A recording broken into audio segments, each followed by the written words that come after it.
What's up, friends? Welcome back to the Pack a Day podcast. I'm your host, Andy Herman. You can follow me on Twitter at Andy Herman NFL. Sorry for a little bit of a delayed episode today. I had the choice yesterday between getting my video out on time or having a lot of old fashions, and I chose wisely, but we're here. We're going to talk about Keisean Nixon in just a moment.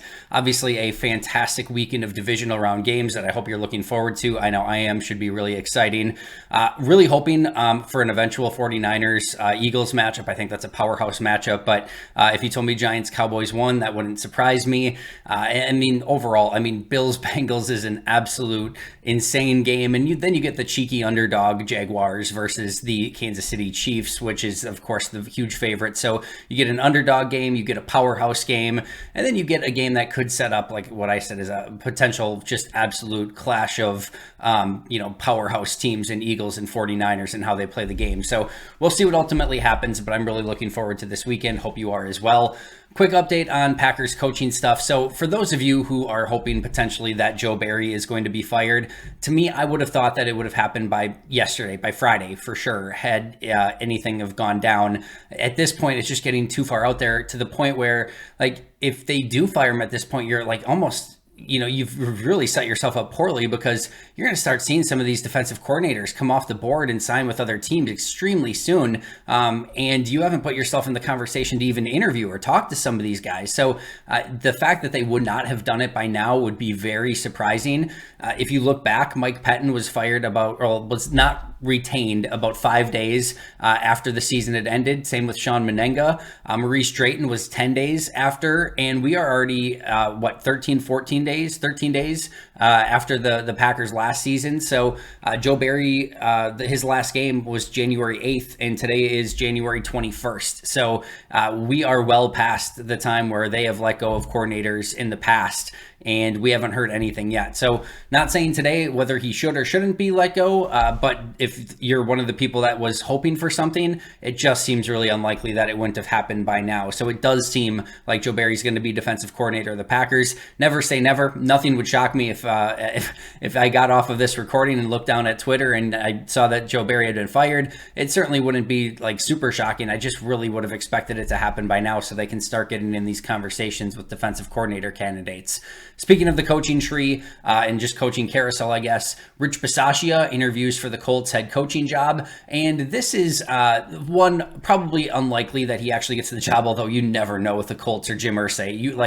You could tell me that they hired Tim Tebow. You could tell me that they hired Rich Bisaccia. You could tell me that they hired me, and literally none of it would surprise me at this point with the Colts. But that's a possibility. He did interview. I think he's a really strong candidate for the job, and I'm happy that he got the opportunity for him. But I do think that would be a real loss for the Packers, especially. I was talking with Mike Wall on this on Twitter a little bit and saying that would be a big loss for the Packers. And, he basically said, well, I think they finished like 22nd, and it would have been, in the low 20s had it not been for kind of Keisean Nixon saving things as a returner. And I think that's all true. But I think the other thing that you have to realize is, to me, that was the worst special teams I had ever seen. And like a generational bad special teams for like a decade. And to me, I don't care who you are. I don't care if you're just Bill Belichick coming in to just coach special teams. That was going to take an absolute overhaul of a culture and of a franchise that has not valued special teams basically in like ever, right? So I never expected him to come in and make it like, oh, all of a sudden they're a top 10 special teams or anything like that. Like, quite frankly, if you would have told me that they finished like 26th, 27th in special teams, I would have said that was probably a job well done by Rich Bisaccia. I do think it was egregious to have Amari Rodgers out there so long, and especially when you had Keisean Nixon on the roster, who's going to be our main topic today. But I still think he did a tremendous job. I saw a special teams in coverage that was going down with reckless abandon. I saw a kick returner who completely broke out, which is, Nixon's huge on that, but the blocking was better as well. I just saw a improved special teams, and I very much think that's going to take another jump in year two with Bisaccia having a lot of these principles and basically the foundation already in place. So very much hoping and excited for year two of Rich Bisaccia, but we'll see what ends up happening with the Colts. And then Jerry Gray interviewing with both the Falcons for their defensive coordinator position and potentially the Bears for an unknown defensive position.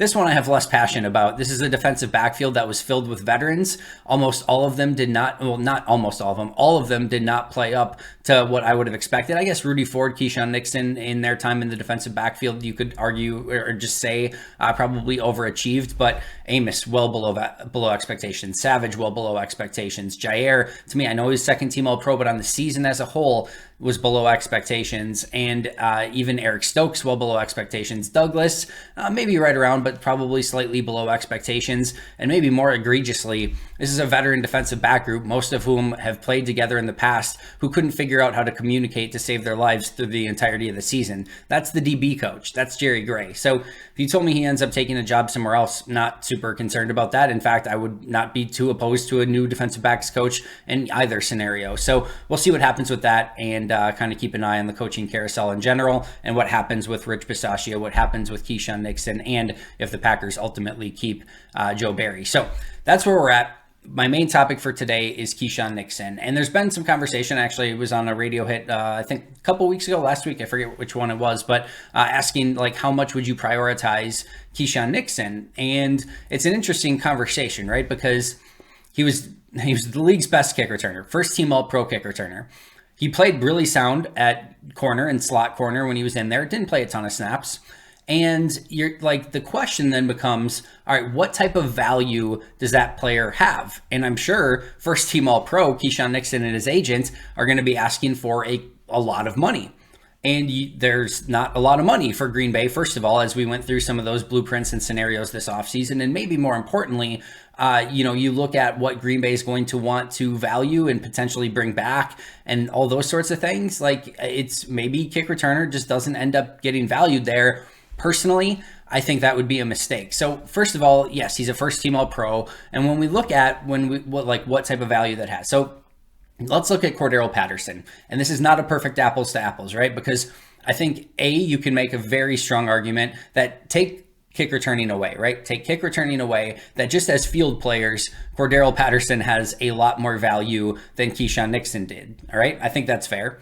I think you can also say that at their, like when they both signed their last year, when Patterson signed his last deal, he was a far more established kick returner for years of consistency than Keisean Nixon was with just 1 year of really impressive kick return skills. On the flip side, Keisean Nixon will be 26 this year. Cordero Patterson was 31 when he signed his last contract, so getting up there in age. But Cordero Patterson's last contract was 2 years, $10.5 million with $5 million guaranteed. They used some void years to kick the money out a little bit more, have a smaller cap hit in the first year. I think that is like, I think that's a decent starting point for both. Although if I'm Keisean Nixon and his agent, I probably want more than that. Unless I think that maybe Keisean Nixon's going to go out and have another really good season and then could get a really big long-term deal. But you could argue that like 2 years, 10.5 for Keisean would be a really good deal after, basically after getting a after getting a vet minimum deal his previous season.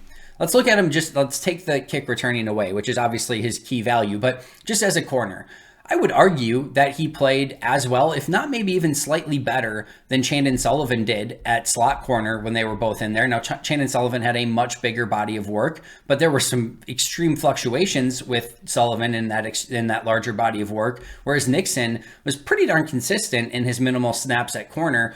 Chandon Sullivan got, at the same age, 26 years old when he signed, was a 1 year, $1.75 million deal, but he had zero kick return skills whatsoever. So if I'm, again, his agent, I'm saying if this is a shorter term deal, I mean, at minimum, it has to be above what Chandon got, because at least, they were similar at corner, and now Keisean has way better kick return skills. So again, Nixon is only 26 in June, so he's 25 as of today, 26 in June. You could argue like, all right, well, what if he's not the same? What if that was just a 1 year fluke at kick returner and that isn't what he's ultimately going to be in the NFL? Like, that's not something he can sustain. That's certainly the case. But if you're his agent and Keisean Nixon, you're going to be like, listen, I showed you exactly what I'm capable of. I don't think there's any question that I can be a really good kick returner for the remainder of my time as a pro. You look at the rest of his stats and, he played 230 total snaps of special teams. So if you're looking at like what his floor is, let's say he doesn't get in as a defensive back and he just ends up being a special teams guy, right? He had 230 total snaps of special teams, ended up with a 53.4 grade. That includes all of his massive extreme kick returns, which means his kick return was awesome. The rest of his special teams, his coverage skills were not that good. He did not grade well. I don't grade special teams, so we're going to have to take PFF's word for this one, but he graded very poorly in just the other special teams that didn't include him returning the ball. So he has value there. He's played it. He's a core special teamer for this team, but that he didn't grade out super well according to Pro Football Focus. He played 290 snaps of defense. Both PFF and I had him graded above average in those snaps that he played. So he played almost 300 snaps in slot corner. Probably would have played more had he not got injured, and was pretty darn good when he was in there as a slot corner as well. So you get some defensive value as well. So you have extreme value as a returner, both as a kick returner and a punt returner. You have very solid value on defense. You have okay value on special teams. He didn't grade out well, but he's going to be somebody that goes out there and gives you their all, has played in Rich Bisaccia's system on multiple occasions. So at least you get somebody who's out there willing to play teams. And I still believe that you could still have some value on offense as well. What that means, whether that's he's in there for some fake end arounds, or maybe you just hand the ball to him on a couple different occasions as a running back or as somebody on a jet sweep. I do think there can still be value to Keisean Nixon on offense. I'm not saying, 100 snaps a year, but I think you could probably get him 50, 60 snaps per year on offense. That's what, 3-ish snaps per, maybe 3 snaps per game on offense, and actually have some value for you there as well. So to me, I think he can play better on teams not including returner. I think he can still be an all-pro returner. I think he can be a really sound nickel defensive back. And I think you can find him some offense, some snaps on offense as well where he can make an impact. He's coming off a season where you can make an argument where he's basically the MVP of the team. Like, that's how much of a spark he gave this team. And even when he wasn't returning, he was still making an impact on defense prior to that. And then, you just go back to the Packers' history, right? Last time the Packers had a 1,000+ yard kick returner was Will Blackman in 2008. Before that, it was Allen Rossum in 2000 and Roel Preston in 1998. So you're talking about, almost 15 years since they've had a kick returner who had over 1,000 yards in the season. You had Randall Cobb was basically your last decent returner, which was a decade ago in 2012. He had 964 kick return yards in 2012. So it's been a while. Like, we know how hard it is for the Packers to find specialists, specifically kick returners, punt returners, that can be game breakers for them. And if you look at all of the all-time Packers that have at least 750 yards of kick returns, Nixon's was the highest average at 28.8 yards per return. So we are getting in very rare territory for just how good Nixon was in 2022.